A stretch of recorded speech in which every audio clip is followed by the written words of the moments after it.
बिटिआरनि इएम रनेन्द्र नार्जारी बिथाङा दैबानाजों माथावरि बायनाय जायगायाव खामानि मावनायखौ खौरां लाहैदों। मोनफ्रोमबो माथावरि बायनायनि खामानिखौ थाबैनो मावफुंनायनि खोथा होनाय बायदि दिनै मावफुंगासिनो। दिनै बिटिआरनि इएम रनेन्द्र नार्जारी बिथाङा थांनाय साननैसो सिगां थाद'नाय गैयै जुब जुब अखा हानायनि जाहोनाव बिटिआरनि सिङाव थानाय तामुलपुर जिल्लानि बेन्दोंआव थानाय 29 नं सुक्लाय दैमानि दैया बांनानै दैसानि सेराव थानाय मोनबा जायगायाव माथावरि बायनायखौ थाबैनो फाहामनानै होनो थाखाय खामानि मावगासिनो दं। बे माथावरि बायनायनि खामानिखौ गोख्रै नायगिदिंहोयो बिटिआरनि इएम रनेन्द्र नार्जारी बिथाङा। नायगिदिंहैनाय जायगाफोरा जादों दैथुपारा, नाथकुसि, भलाजार। जायगाखौ नायनायनि अनगायैबो बगामाटी लावखार ओंखाम जाग्रा जायगायाव बरनदि दैसानिफ्राय गोबां गामिफोराव दै लाबोग्रा दैनि नालाखौ दैबानाजों फबसिननानै गालांनाय बेफोरखौ जेसिबिजों जावनानै हैनायखौ खौरां लाहैदों इएम बिथाङा।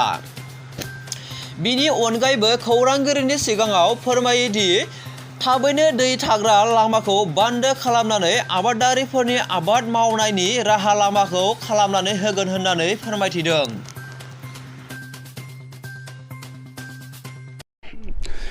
माने टेंगाजारनि दिगपार गामिनि खाथियाव सुक्ला दैया बायनाय घटी सुबा होनना बुङो।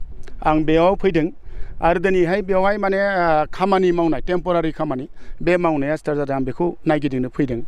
दुखुनांथाव बाथ्रा 16-17 थारिखनिफ्राय जुननिफ्राय गोबां अखा हानायनि जाहोनाव आसामावनो बिटिआरआवनो गासिबो जायगायाव बानपानी माने दैबाना जादों आरो जोंनि सुक्लायाव मोनबा बायदों। बे सुक्ला दैया मोनबा बायदों। जोंनो नुफेराखै आरो 70 बोसोर 75 बोसोर जानाय बैसो जानाय जोंनि आफामोन बायदि बैसोनि बिथांमोना बुंदों जों नुवाखै होननानै। ओरैबायदि गिदिर दै फैदों।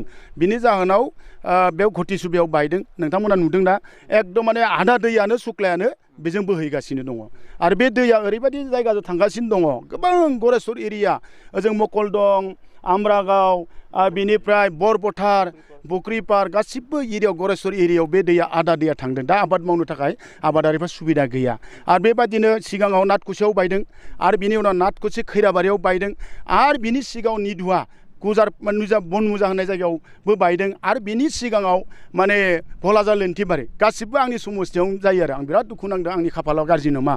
आं दायथ' लानायनि उनाव माने आबादारिनि हाया ओरै बाला फबजोबो बेखौ आङो बिराद दुखु नांदों आरो बे आबादारिनि हाखौ जों बालानिफ्राय आरो मोजाङाव लाबोनो थाखाय बहुद बोसोर नांगोन। दा बेखौ नुनानै जोंनि बिटिआरनि चिफ प्रधान प्रमद बर' सारा निर्देश होदों जाहाथे 2 माह 3 माह आबाद 2 माह 2.5 मासो माने आबाद मावनाय मोनसे समाय दङ। बेनो टेम्परारि खामानि मावनो थाखाय आंखौ निर्देश होदों। बे हिसाबै भारबेलि दिनैहाय बेयाव खामानि आरम्भ जाबाय। आरो ओरैबायदि टेकनिकेलजों मावदों माने बिराद आसरित जादों आरो माने औवाखौ माने 12 फुट गोथौ माने मिसिनजों बरिं खालामदों। थिग बेबायदिनो बनमुजियाव खामानि सोलिगासिनो दं, नाथकुसियाव सोलिगासिनो दं, नाथकुसि खैराबारियाव सोलिगासिनो दं। थ' रायजो राजायाबो नुनानै बिराद सेटिसफाइ जादों आरो टेम्परारि हिसाबै मावनाय जादों आरो बेखौ पार्मानेन्टखौ डिसेम्बर आरो जानुवारियाव बेखौ माने जोंनि NND डिपार्टमेन्टनि जे माने मन्त्रि बिजय हाजरिकाया जोंखौ खोथा होदों जे जों डिसेम्बर जानुवारियाव पार्मानेन्टखौ जों मावगोन। दा माने टेम्परारि हिसाबै आबाद मावनो थाखाय टेम्परारि हिसाबै मावनो थाखाय बिटिआरनि प्रधान प्रमद बर' सारा जोंखौ बेखौ दायथ' होदोंमोन आरो दायथ' हिसाबै दा बिटिआर प्रधाननि दायथ' होनाय हिसाबै जों बेखौ दिनै माने मावनो थाखाय दिनै प्रथम माने आरम्भ खालामदों। बेनिखाय आङो गासिबो रायजो राजानि जानानै जोंनि बिटिआरनि चिफ प्रमद बर' सारखौ धन्यबाद होदों बे खामानिखौ मावनायनि थाखाय निर्देश होनायनि थाखाय। आङो दिनै मिडियानि गेजेरजों खावलायदों रायजो राजाया बिराद दुखुनि सम दा आरो नैबे दुखुनि समाव जोङो रायजो राजाखौ जों सहाय खालामनांगौ। जाय हायो जि हायो सहाय खालामनांगौ आरो राजनिति खालामनो थाखाय खालामनाङा आं बेखौ खावलायदों। मानो होनबा दुखुनि समाव जोङो दुखिया मानसिखौ लानानै राजनिति खालामनाय बे महापाप। मानो जोङो राजनिति खालामनाय मोनसे सम दं। दा जोंबो माने इलेक्सन गेलेदों, रायजोआ मोजां मोननायखायसो आं देरहादों आरो 5 बोसोरनि थाखाय रायजोआ आंखौ दायथ' होदों।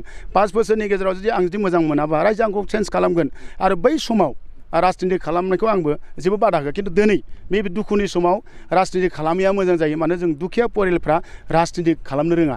जों बिसोरखौ जोङो हानायमानिबा सहाय खालामनांगौ। सोरबा जुदि बान्दो एसे थेना होनो हायोब्ला गावनि खेबसे थेना होनांगौ। सोरबा जेसिबि गंसे दंब्ला बे जुदि हायोब्ला बेबो जेसिबिजों एसे मावना होनांगौ। जों बेखौसो मावनांगौ। खिन्थु जों राजनिति खालामनाङा बेखौ आं गुरै खावलायदों आरो।